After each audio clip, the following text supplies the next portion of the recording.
Zach from Trev Deeley Motorcycles again. We got 2025 Heritage Classic and a 2024 Heritage Classic, and a common question I get are, what are the differences? Well, we can start off with the paint. You can see the two-tone and the two-tone in this. The color differences and the way that it's all shaped is quite different. But besides that, we have LED lights all the way around now. On the old Heritage Classic, you still had halogen bulbs that you would swap out with a bulb, and they're all LED now, which is really awesome. You get that nice coherent look in the front, no more orange, it's just all that nice LED lights. The major difference for me, well, one of the major differences for me is the wheels. So they've made this really nice laced wheel, much like the old one. It's a little nicer in style, but the main thing is that these have a tube and a rim strip in them, whereas these wheels are actually, the spokes go to the outer portion. So these have the look of a laced wheel without the need for a tube. So these are in fact tubeless. That is huge for when you're servicing your bike. You're not having to pay for a tube and a rim strip, which adds another $150 onto your bill. And these are very easily serviceable. And if you were to, for whatever reason, break a spoke, it's not the end of the world. These are really nice looking. I really like the way they did the new spoked wheels. Aside from that, we do have some major differences. The old bikes, majority of the Softails had 114s in them. They've decided to up the displacement on the Heritage as well as the other Softail models and put in a 117 motor. Super awesome. I think that's great. Everyone wants a little bit more power.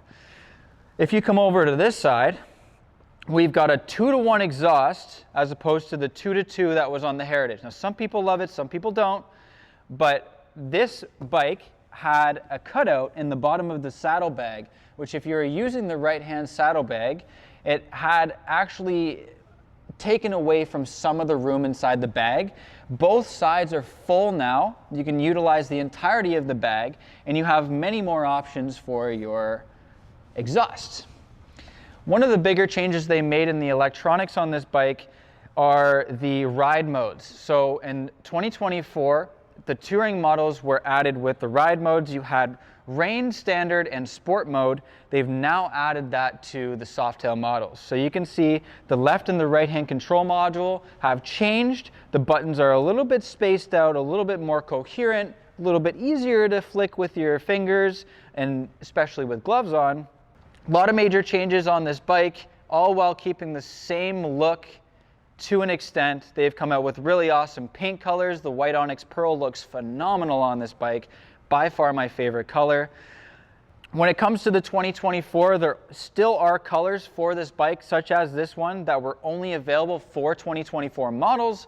So if you want the red rock black color, 2024 is the one for you. If you want white onyx pearl on a 2025, then this is the one for you. Going on about the LED lights that are all around, like I showed you in the front, if you come on over to the rear end, they've got LED turn signals in the back, but they've also changed up the taillight. I really like the way this looks, and I'll even so much as turn it on for you, if you give me a sec here.